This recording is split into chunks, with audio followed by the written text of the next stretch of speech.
2021 წლის მასწავლებელთა საცერტიფიკაციო გამოცდები ფიზიკაში პირველი ვარიანტი ამოცანა ნომერი 9. ჰორიზონტალურ გზაზე მოძრავი ავტომობილის სიჩქარე იზრდება. წამყვანია მანქანის უკანა ბორბლები. ბორბლები მიგორავს გასრიალების გარეშე. გაითვალისწინეთ ბორბლების მასა, მანქანის ბორბლებზე გზიდან მოქმედი უძრაობის ხახუნის ძალები. მიმართული არის საიტკენ, უნდა დავადგინოთ შესაბამისი სავარაუდო პასუხები გვაქვს მოცემული. კარგით, ესე იგი მოცემული გვაქვს, მოდი ვეცადოთ დავხატოთ გარკვეული მანქანა. ასე ბატონო ჩემო.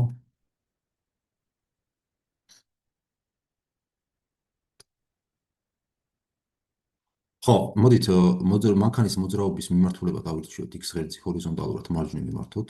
აქეთ მოძრაობს ჩვენი მანქანა.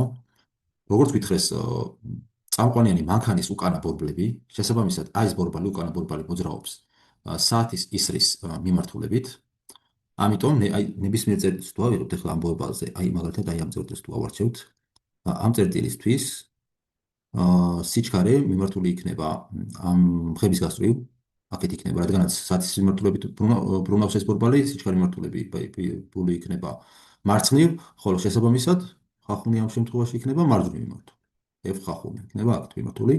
ხოლო რაც შეეხება წინა ბორბალს, წინა ბორბალზე ჩვენ გვითხრეს, რომ არ არის წამყვანი, მარტო უკანა ბორბალია წამყვანი. ამიტომ ეს წინა ბორბალი რას ცდილობს? ეს წინა ბორბალი ცდილობს, რომ მანქანის სვლა შეეწინააღმდეგოს, გააჩეროს.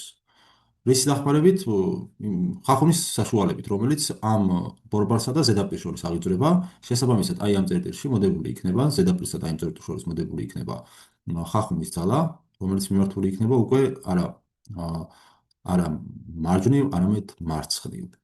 იქნება F ხახუნი.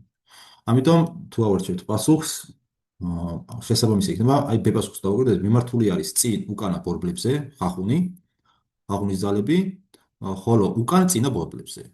სწორედ B პასუხი შეესაბამება გამოიყურება სწორად ამ შემთხვევაში. პასუხი B.